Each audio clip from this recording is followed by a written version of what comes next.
E aí pessoal, tudo bem? Hoje estou aqui para apresentar para vocês um novo quadro do meu canal, que é o Maxi Pergunta. Pois é. E eu estou com o Dr. Danilo Esguilar, que é médico otorrinolaringologista e médico do sono, para a gente inaugurar esse quadro em uma semana extremamente especial, tá pessoal? Que é a Semana do Sono. Certo, Danilo? Certinho. Seja bem-vindo ao canal. Obrigado. Para mim é um prazer e uma honra estar aqui. Obrigado. Imagina.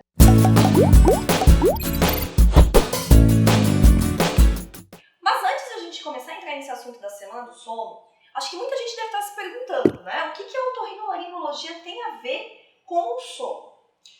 O otorrino é uma das especialidades que tem área de atuação em medicina do sono, né? Não é só o otorrino, o psiquiatra, o pneumo, o neuro e o otorrino, né? Psiquiatra, neuro, pneumo e otorrino. Os quatro, clínica médica atualmente, e cada um tem a sua forma de atuar dentro da medicina do sono.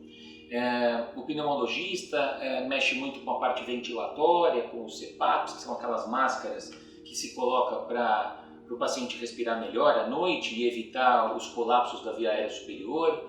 O psiquiatra na prescrição de medicamentos, o que é extremamente satisfatório muitas vezes para os pacientes com insônia, com depressão. O neurologista também muitas vezes atua nessa prescrição de medicamentos específicos para doenças específicas, neuropatias periféricas, movimento periódico dos membros e, por sua vez, o otorrino atua também, muitas vezes atuando para o paciente com a apneia do sono, mas pensando já do ponto de vista mais cirúrgico, pensando nas cirurgias de nariz, que são aqueles desvios de septo, que a gente sabe que os pacientes muitas vezes têm, ou então mexer nas amígdalas, que é super importante naqueles pacientes que têm amígdalas grandes. O otorrino atua preferencialmente nesta abordagem cirúrgica. Bacana. E você deve estar pensando assim, mas o que a doutora também tem a ver com esse assunto, né? Gente, eu já postei um vídeo essa semana, tá? Falando da atuação da odontologia, que é justamente nos aparelhos intraorais, e a cirurgia ortognática, que é uma das cirurgias que eu faço, né? Ela também está atuando relacionada com essa parte de medicina do sono. Voltando então a essa Semana do Sono, doutor Danilo, por que foi criada essa Semana do Sono? Qual foi o intuito de inventar uma semana específica dedicada para o sono? E como que funciona essa Semana do Sono? Na verdade, a Semana do Sono é criada pela Associação Brasileira do Sono e tem como referência o Dia Mundial do Sono, que varia de ano para ano. Este ano cai dia 13 de março de 2020, então a Sociedade Brasileira pega o slogan da Academia Americana e tem uma forma de atuar em relação ao tema que é trabalhado todo ano. Então, o ano passado trabalhamos, por exemplo, com idosos, quando nós nos referimos que dormir bem é envelhecer com saúde.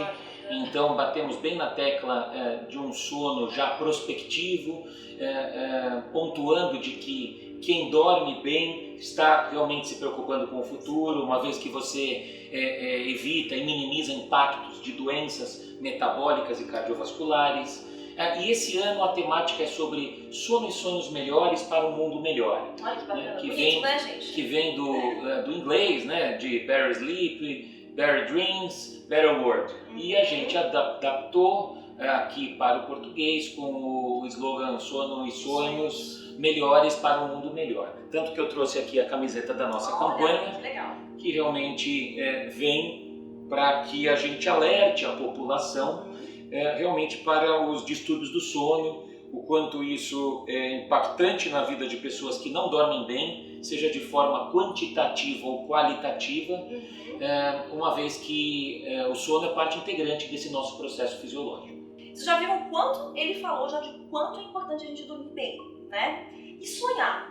Por que a gente sonha, doutor Danilo? É uma coisa que acho que intriga todo mundo, né? Tem gente que sonha, aí tem gente que fala que não sonha. Como que funciona isso? E por que, né? Precisa sonhar? Não precisa? Responda um pouquinho pra gente sobre isso. Olha, muita gente sonha e não lembra dos sonhos. Né? Então, isso a gente sabe porque quando o paciente vai fazer aquele exame no laboratório chamado polissonografia, nós conseguimos entender que ele chega numa fase do sono, que é a fase que nós sonhamos, chamada fase REM. Então, muitas vezes a pessoa não lembra dos sonhos, o que é diferente de que ela não está aprofundando no sono. Então, primeiro nós temos que entender que nós temos basicamente duas consciências. A consciência da vigília, de que é quando nós estamos acordados, e existe uma consciência do sono também, porque quando nós dormimos, nós passamos por várias fases do sono. Fases mais superficiais, chamada N1, N2, e fases mais profundas do sono, o N3 e o REM. São nessas fases, principalmente durante o sono REM, em que nós sonhamos. E os sonhos guardam per si uma possibilidade que nós temos de concatenar todas as informações que nós temos ao longo de um dia inteiro, ou da nossa evolução, ou da nossa formação. Então os sonhos podem guardar estas informações que nós trazemos com a nossa evolução, desde a nossa infância, podem muitas vezes refletir algo organizado ou desorganizado. E podem, de certa forma, ajudar, inclusive, a vencermos alguns medos, algumas angústias.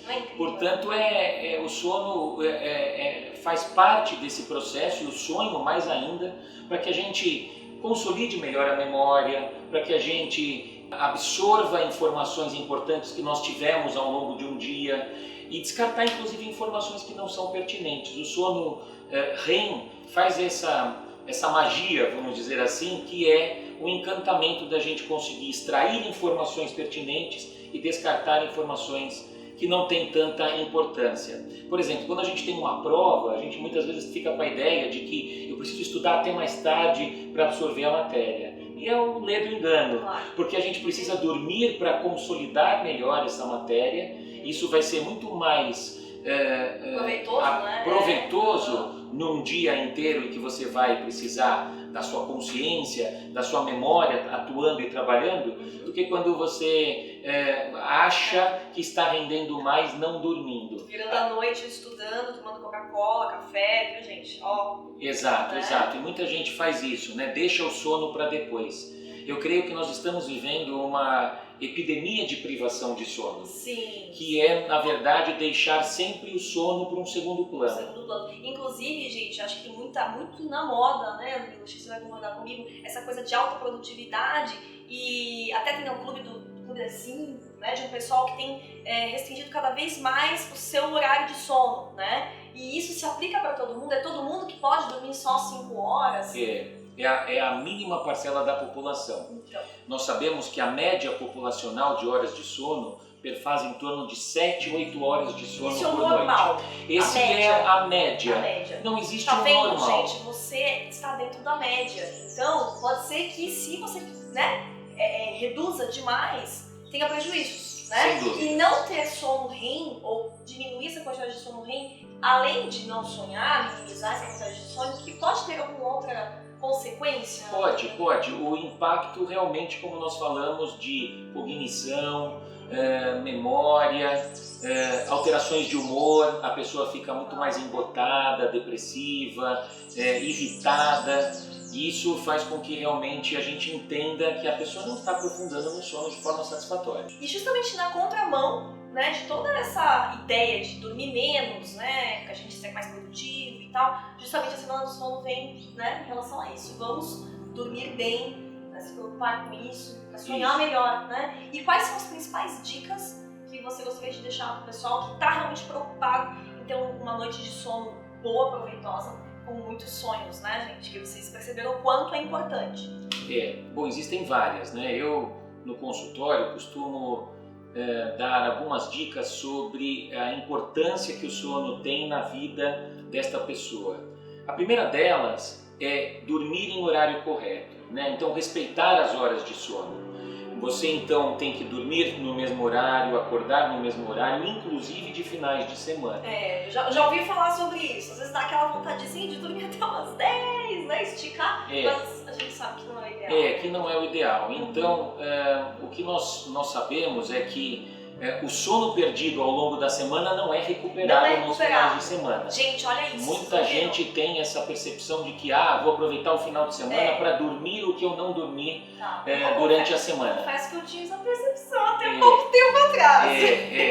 Isso realmente não faz sentido, porque as horas de sono perdidas realmente elas não voltam mais. Isso é porque existe um processo todo fisiopatológico por trás, e uma vez que você amputa horas de sono, os prejuízos em curto prazo e em longo prazo estão aí. Em curto prazo, como nós falamos, alteração de humor, alteração de memória, e em longo prazo já tem trabalhos demonstrando alterações metabólicas como mais propensão de ganho de peso e distúrbios cardiovasculares para quem perde horas importantes de sono. Olha aí, pessoal. Então, assim, é extremamente importante.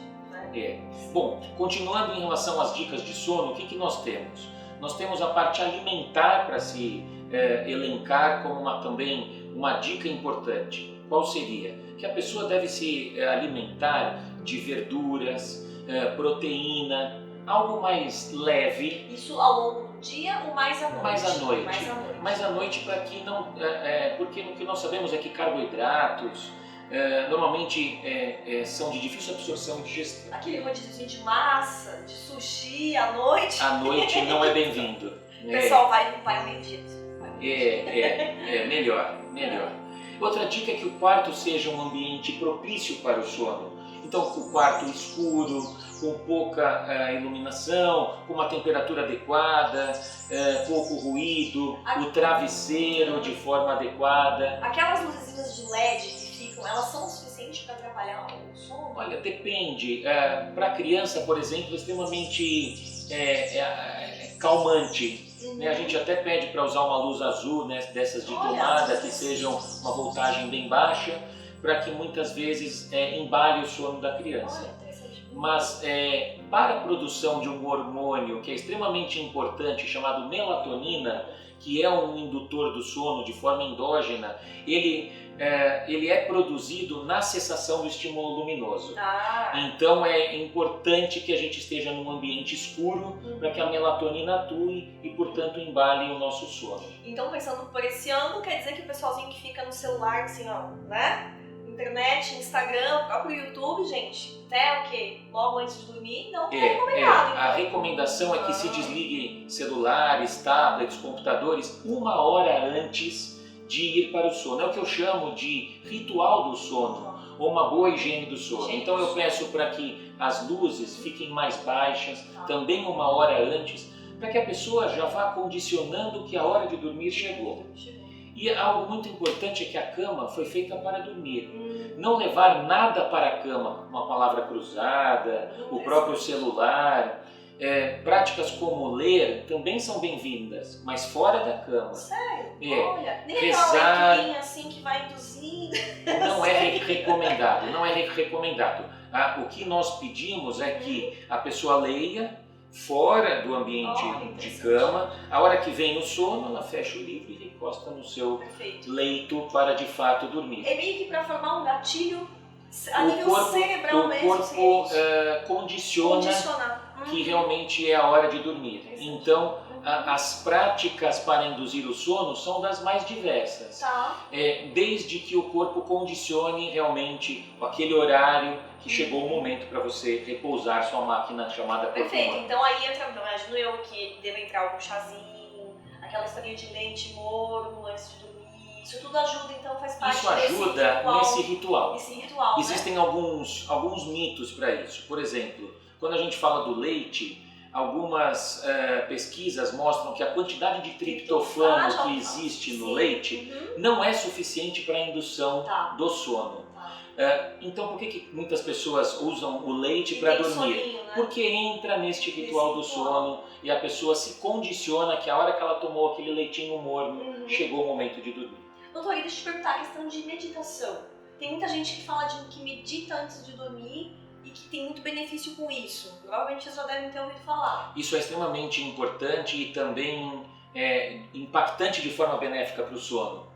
Mesmo porque quando nós atuamos com pacientes insones, muitas vezes eles vão no consultório em busca de um remedinho para dormir. E hoje nós sabemos que o tratamento para insônia é muito mais pertinente quando nós incluímos este paciente em terapias, como terapia cognitivo-comportamental, que incluem técnicas de meditação, técnicas de yoga, enfim, aquilo que o torna o paciente mais relaxado para dormir. Portanto, as técnicas de terapia cognitivo-comportamentais são, sem sombra de dúvidas, mais satisfatórias do que a busca de um remédio milagroso para fazer... Que fantástico, hein, gente? Olha dormir. só. É. Fantástico. Indo ainda nessa linha, tem muitas músicas que têm batidas, né, que eles chamam de hertz. Vocês também já devem ter um monte de visto, assim, próprias sugestões do YouTube. Isso ajuda ou não? Ajuda. Existem estudos que comprovam isso? Sim, existem estudos já falando a respeito desta... As binaurais, né? Isso. Ou então ruído branco, fundo branco, que fazem com que realmente a gente consiga repousar. Ao mesmo tempo, já existem trabalhos de que ouvidos absolutos, musicais, podem muitas vezes se desconcentrar em relação ao sono. Portanto, existem os contrapontos disso tudo. Né? Então, tem que ser algo benéfico para você. Você tem que ter a percepção daquilo que te faz mais relaxado. Tem pessoas mais religiosas que se apegam nas orações, então isso também é muito bem-vindo, né? Desde que você realmente se sinta confortável e relaxado. Gente, olha que interessante, hein? Apesar de a gente estar aqui brigando com passarinhos hoje para conversar, tá uma falação de passarinho aqui, vocês perceberam, né? Mas eu achei que foi extremamente proveitosa a entrevista.